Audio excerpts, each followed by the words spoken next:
ओम शांति। आज 13 दिसंबर 2025।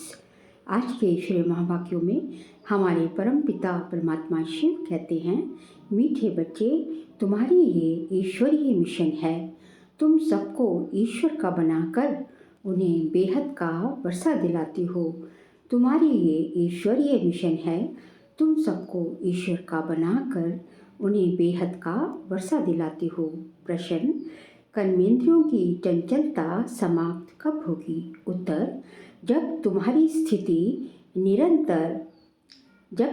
स्थिति silver as तक पहुँचेगी, अर्थात जब आत्मा त्रेता की सतो स्टेज तक पहुँच जाएगी तो कर्मेंद्रियों की चंचलता बंद हो जाएगी।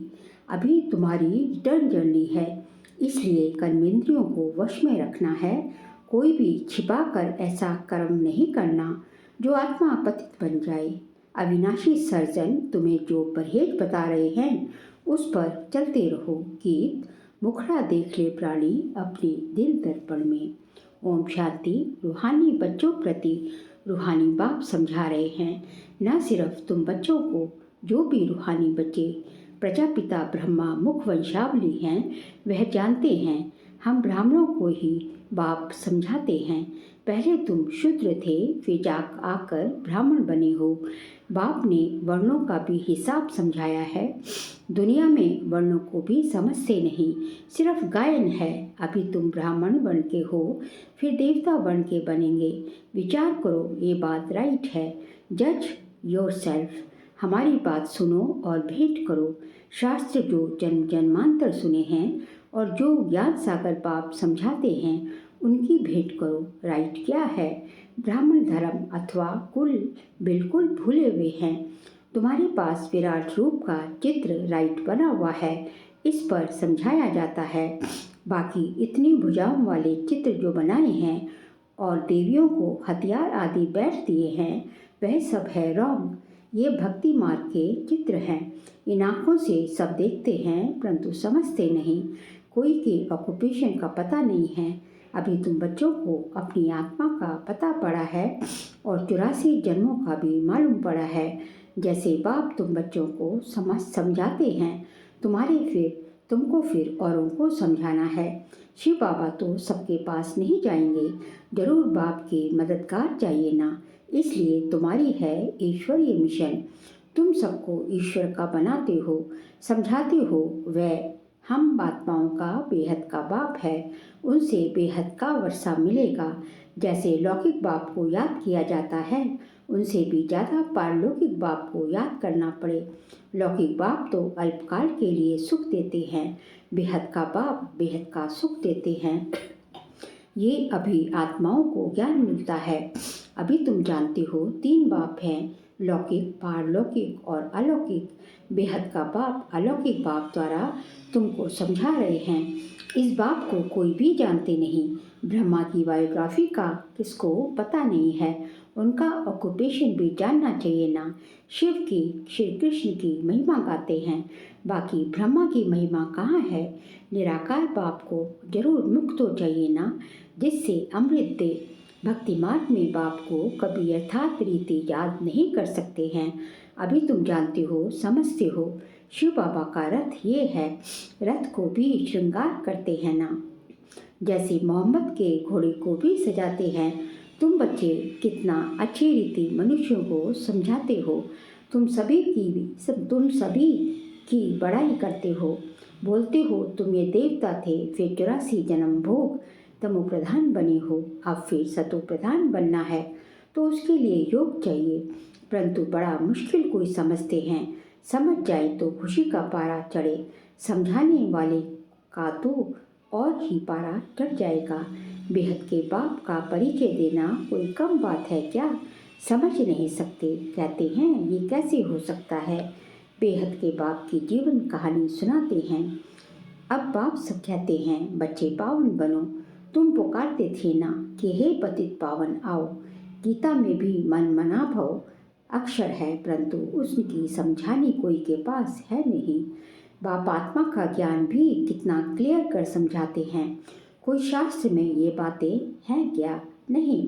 भल कहते हैं आत्मा बिंदी है, विकृति के बीच स्टार है, परंतु यथार्थ रीति किसी की बुद्धि में नहीं है।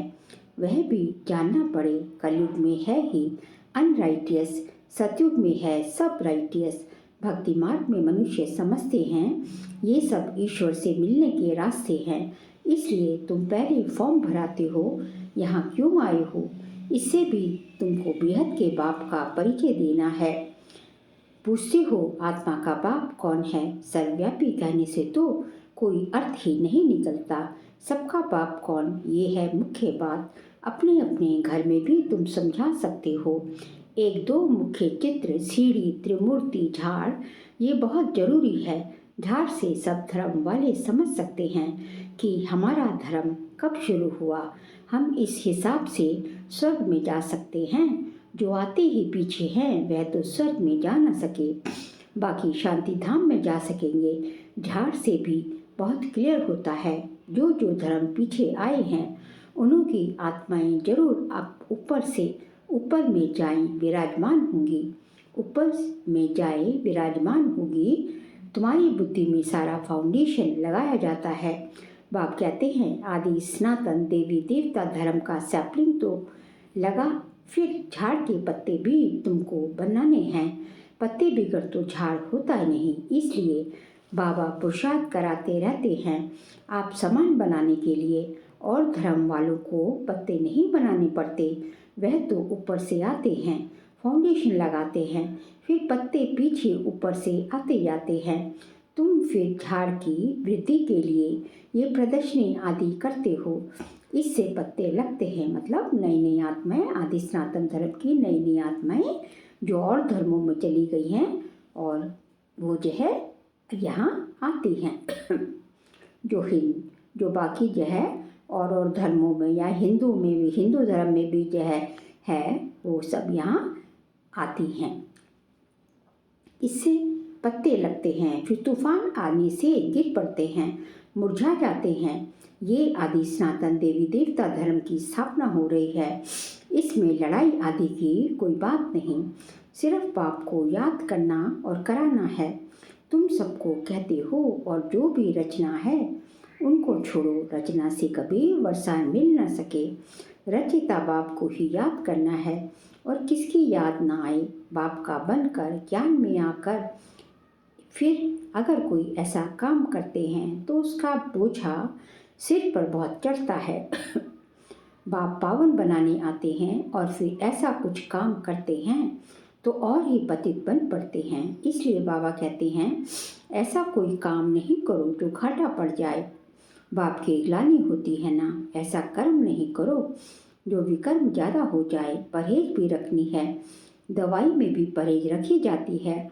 डॉक्टर कहे ये खटाई आदि नहीं खाना है तो मानना चाहिए। कर्मेंद्रियों को वश करना पड़ता है। अगर छिपा कर खाते रहेंगे तो फिर दवाई का असर नहीं होगा। इसको कहा जाता है आसक्ति। बाप भी शिक्षा देते हैं ये नहीं करो। सर्जन है ना, लिखते हैं बाबा, मन में संकल्प बहुत आते हैं, खबरदार रहना है। गंदे स्वप्न, मनसा में संकल्प आदि बहुत आएंगे, इनसे डरना नहीं है। सतयुग त्रेता में ये बातें होती नहीं। तुम जितना आगे नज़दीक आते जाएंगे, सिल्वर एज तक पहुँचेंगे, तब कर्मेंद्रियों की चंचलता बंद हो जाएगी, कर्मेंद्रियां वश हो जाएंगी। सतयुग त्रेता में वश थी ना, अब उस त्रेता की अवस्था तक आओ तब वश होंगी। फिर सतयुग की अवस्था में आएंगे तो सतो प्रधान बन जाएंगे। फिर सब कर्मेंद्रियां पूरी वश हो जाएंगी। कर्मेंद्रियां वश थी ना, नई बात थोड़ी ही है। आज कर्मेंद्रियों के वश हैं, कल फिर पुरुषार्थ कर कर्मेंद्रियों को वश कर लेते हैं। वह तो 84 जन्मों में उतरते आए हैं। अभी रिटर्न जर्नी है। सबको सतो प्रधान अवस्था में जाना है। अपना चार्ट देखना है, हमने कितने पाप कितने पुण्य किए हैं। बाप को याद करते करते आयरन एज से सिल्वर एज तक पहुंच जाएंगे तो कर्मेंद्रियां वश हो जाएंगी। फिर तुमको महसूस होगा अभी कोई तूफान नहीं आते हैं, ये वह भी अवस्था आएगी। फिर गोल्डन एज में चले जाएंगे। मेहनत कर पावन बनने से खुशी का पारा भी चढ़ेगा। जो भी आते हैं उनको समझाना है कैसे तुमने 84 जन्म लिए हैं। जिसने 84 जन्म लिए हैं वही समझेंगे। कहेंगे अब बाप को याद कर मालिक बनना है। 84 जन्म नहीं समझते हो तो शायद राजाई के मालिक नहीं बने होंगे। हम तो हिम्मत दिलाते हैं, अच्छी बात सुनाते हैं, तुम नीचे गिर पड़ते हो। जिसने 84 जन्म लिए होंगे उनको झट स्मृति आएगी। बाप कहते हैं तुम शांति धाम में पवित्र तो थे ना, अब फिर तुमको शांति धाम सुख धाम में जाने का रास्ता बताते हैं और कोई भी रास्ता बता ना सके। शांति धाम में भी पावन आत्माएं ही जा सकेंगी। जितना खाद निकलती जाएगी उतना ऊंच पद मिलेगा। जो जितना पुरुषार्थ करे, हर एक के पुरुषार्थ को तो तुम देख रहे हो। बाबा भी बहुत अच्छी मदद करता है। ये तो जैसे पुराना बच्चा है, हर एक की नब्ज को समझते हो ना। सियाने जो होंगे वे झट समझ जाएंगे। बेहद का बाप है, उनसे जरूर स्वर्ग का वर्षा मिलना चाहिए। मिला था, अब नहीं है, फिर मिल रहा है। एम ऑब्जेक्ट सामने खड़ा है। बाप ने जब स्वर्ग की स्थापना की थी तुम स्वर्ग के मालिक थे। फिर 84 जन्म ले नीचे उतरते आए हो। अभी है ये तुम्हारा अंतिम जन्म। हिस्ट्री रिपीट तो जरूर करेगी ना।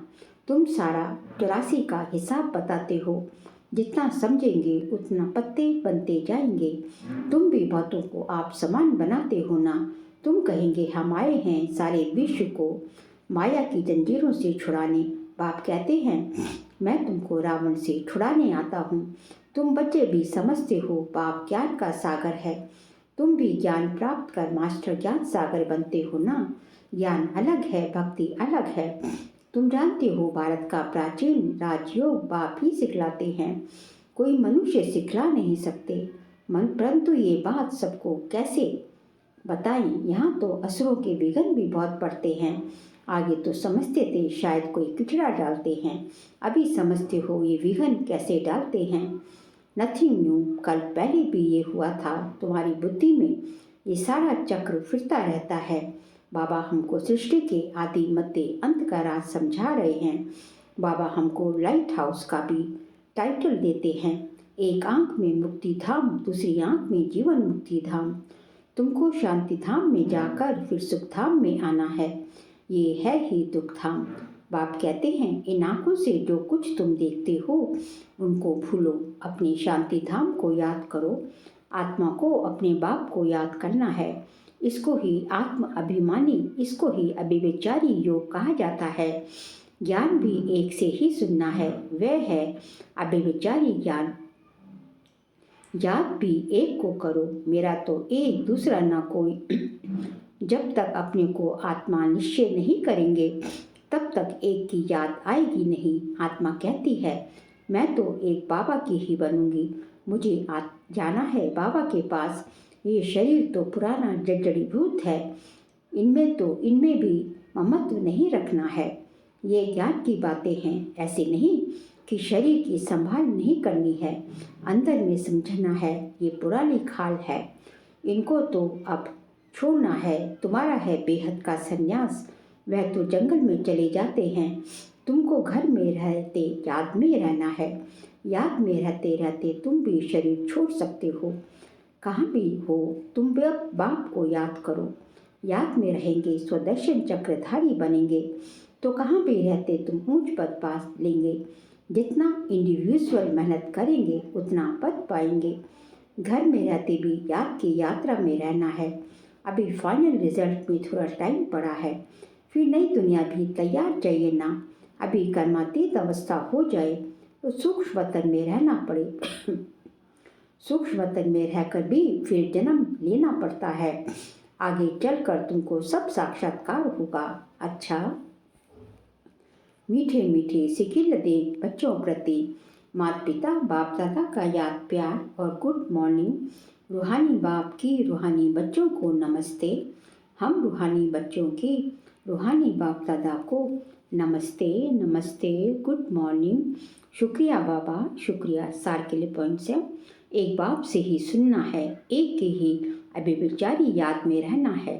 इस शरीर की संभाल रखनी है, लेकिन ममत्व नहीं रखना है। सेकंड पॉइंट, बाप ने जो परहेज बताई है उसे पूरा पालन करना है।